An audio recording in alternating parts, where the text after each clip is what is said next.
ஸ்ரீமத் பாகவதம் 71ஆம் பகுதி. மந்திரமலையை மத்தாகவும் வாசுகி பாம்பை கயிறாகவும் கொண்டு திருப்பார்கடலை கடையத் தொடங்குங்கள். வேண்டும் உதவியை நானும் செய்கிறேன் என்று தேவர்களை அனுப்பி வைத்தார் பகவான் ஸ்ரீ மகாவிஷ்ணு.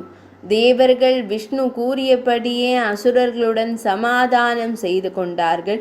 அமிர்தத்தில் பங்கு தருவதாக கூறி திருப்பார்கடலை கடைய அவர்களின் சம்மதத்தை பெற்றார்கள். அசுரர்களும் தேவர்களும் திருப்பார்கடலை கடையும் முயற்சியில் இறங்கினார்கள்.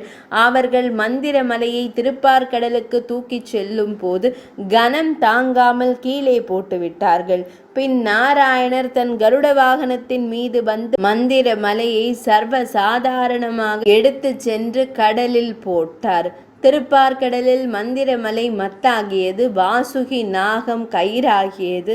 வாசுகி நாகத்தின் தலை பகுதியை அசுரர்கள் பிடித்து கொள்ள வால் பகுதியை தேவர்கள் பிடித்து கொண்டனர். திருப்பார்கடலை கடைய தொடங்கினார்கள்.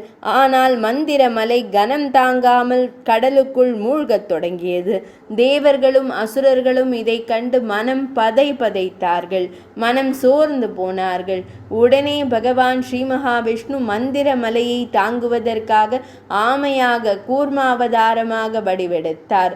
கடலுக்குள் சென்று மந்திர மலையை தன் முதுகின் மீது ஆடாமல் அசையாமல் தாங்கிக் கொண்டார்.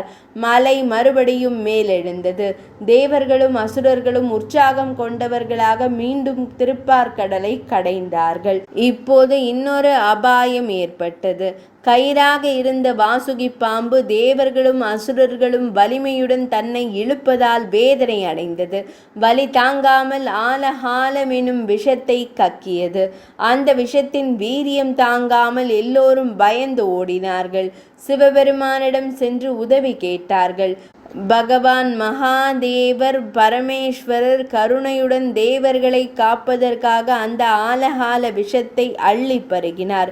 அன்னை பார்வதி தேவி பதறி போய் தன் கணவரின் திருக்கழுத்தில் கை வைத்து விஷம் உள்ளே போகாமல் தடுத்து நிறுத்தினாள். அதனால் சிவபெருமானின் கழுத்து நீலமாகியது. அனைவரும் அவரை நீலகண்டன் என்று போற்றினார்கள். மீண்டும் திருப்பார்கடலை கடையும் பணி தொடங்கியது.